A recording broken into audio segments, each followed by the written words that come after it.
Hello, my horror-loving dudes. I'm Killjoy Jake, and today we got ourselves a Scream 6 update, as well as a Children of the Corn remake update. How about them apples? Or should I say corn cobs? Okay, that wasn't that funny. Let's get into it! Well, sometimes that is better.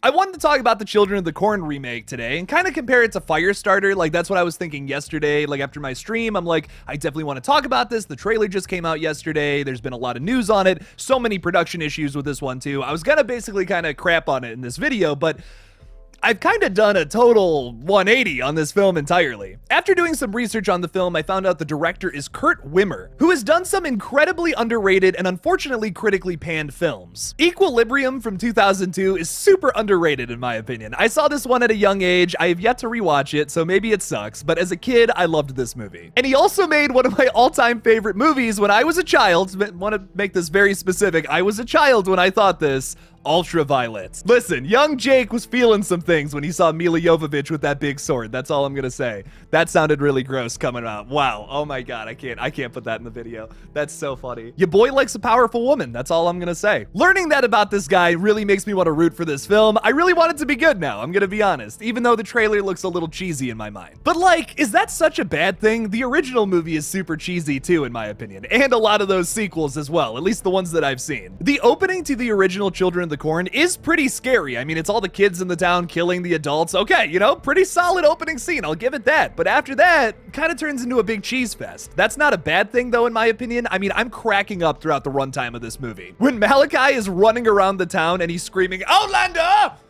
Outlander!" That is so funny to the point where even South Park mimicked it. And John Franklin as Isaac absolutely makes that movie. His performance is incredible. Something a lot of people don't know about that actor is that he actually suffers from a growth hormone deficiency. I just learned recently that he was 25 years old when that movie came out. I genuinely did not know that beforehand. John Franklin has an incredible and inspiring story, by the way. I highly recommend looking into it if you have some time. I almost shed a tear reading about him this morning. Like, seriously, he has some incredibly insightful things to say as a human being, and I just thought that was really cool. But I guess that's a big thing I'm concerned about with this new Children of the Corn movie. Isaac's character has been replaced with like a different character named Eden. I'm sure this actress is going to do a great job. We get some really creepy moments from her and also some cheesy moments in the trailer. But once again, these are things that are to be expected. I'm not expecting a straightforward Children of the Corn movie. I mean, the monster in this movie is called He Who Walks Behind the Rose. Rose referring to the corn. That's hilarious, man. And as it was hinted at in the trailer, we are actually going to see the corn demon in this new movie. Now, if you remember from Children of the Corn 3, which most of you have probably never seen, and that's fair, I have never seen it either. But apparently Screaming Mad George was responsible for the monster in that movie, which is He Who Walks Behind the Rose. Something that they never refer to in the trailer, which I think is a little weird. They just say He Who Walks, and they don't really finish that sentence, which I think is kind of strange personally. He Who Walks is nowhere as interesting as He Who Walks Behind the Rose. He Who Walks!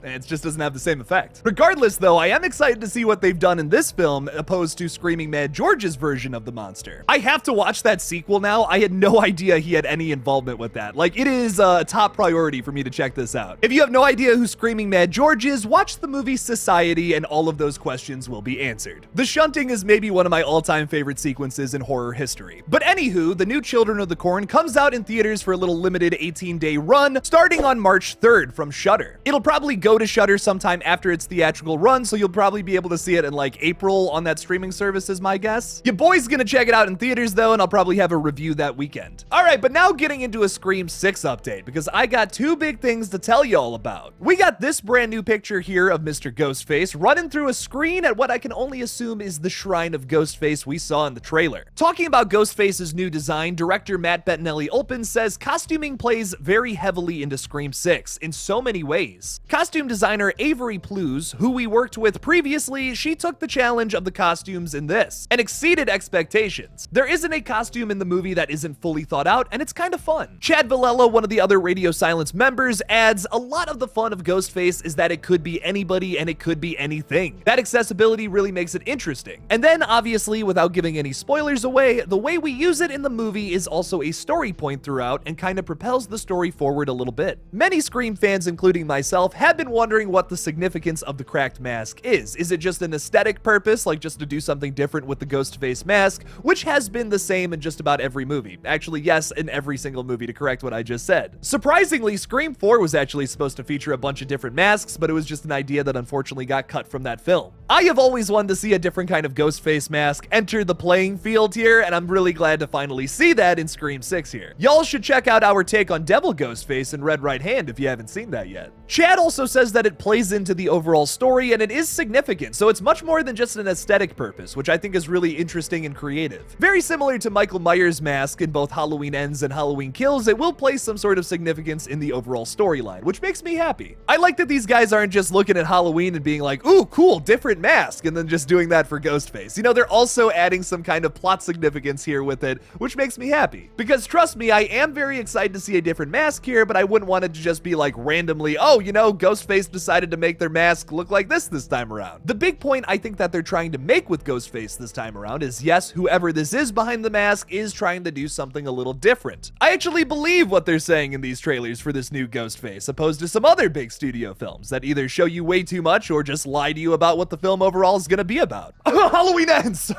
Sorry. We also just got ourselves a very interesting tweet from viewer Anon, a third-party source I typically trust. They recently tweeted out, oh snap, we're less than 4 weeks away from Scream 6. I enjoyed the reaction to a dialogue teaser I did before, so here's another one pointing to one of the best lines in the movie. Tell Sydney blank blank blank blank. Viewer Anon also gave us exactly how many letters are in each of these words that he kind of bleeped out, essentially. Now, I've seen a lot of really good guesses, but there's one that I think is probably right, and I hate it. I hate it. If this is in the movie, I hate it, and I'm going to cry. At Antoine2 on Twitter guesses, tell Sydney to fight for me. They also add, oh, Gale.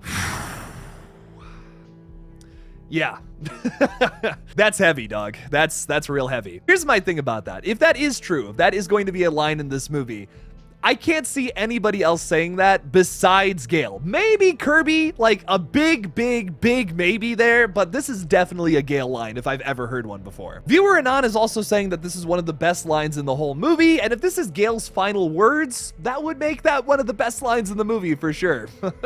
Man, I don't really know how I feel about a Gale Weathers death. I think there's 3 characters right now I just don't want to die because they're going to progress the story along, essentially, and I also really like these characters. That's Sydney, Gale, and Sam. My thing about killing legacy characters in these movies is that it has to be done with a purpose. Like, if we're looking at the Star Wars movies, a lot of those deaths were just done for no reason, in my opinion. Dewey's death was really purposeful to Scream 5, though, because there had been this massive criticism of the past 4 films before that there was just some characters that were simply safe. And that's not really a whole lot of fun, because anytime they would get into a chase sequence or like just about to be killed by Ghostface, there's not really a whole lot of suspense there because they've stayed alive through some crazy BS in the past. Dewey especially. Killing Dewey was a statement with the last film saying anybody can die in radio silence's Scream, making the stakes higher than ever. I get why they had to do it. They also did it to bring Sidney Prescott back into the equation here, which I think is the only way you can really get her involved with another Ghostface killings again, unless the killer is directly going after her. So yeah, I'm fine with the Dewey kill. It's sad, it's upsetting, sure, but it works with the storyline, and it ups the stakes. Killing Gale, though? That might be a step too far. Gale is, in my opinion, the most interesting character we have here, doing a total 180 from when she started in this franchise. The first time we met her, she was this news reporter that would do anything for a good scoop, but now she's kind of the total opposite. Although she has softened up throughout these movies and has become a much nicer character, she still has a lot of those signature Gale Weathers features. I love the sequence in Scream 4 when she basically just shits on Rebecca Walters and is like, yeah, I still got it. She's great. Gale Weathers is awesome, man. I don't want her to die in this film. There's so much they can still do with Gale Weathers as a character, at least I think, and I wouldn't want them to kill her here in the 6th entry. Especially if we're doing a Scream 7 where Sydney possibly returns, I would want Gale to be there too. After that, if she dies, okay, you know, whatever. But like, I think we need one more movie to kind of like cap off this trilogy with both of them together. But with all of that being said, what do you think about this new shot of Ghostface that we just got, as well as Gale Weathers' survival in this film? Do you think she lives or does she die? Leave me something about it in the comments below. Thank you all so much for watching this brand new Scream 6 update. Don't forget to like this video and subscribe for more horror content in the future. Please consider supporting me on Patreon by clicking that link in the description below. Thanks again for watching, and as always, don't forget to kill it out there, y'all.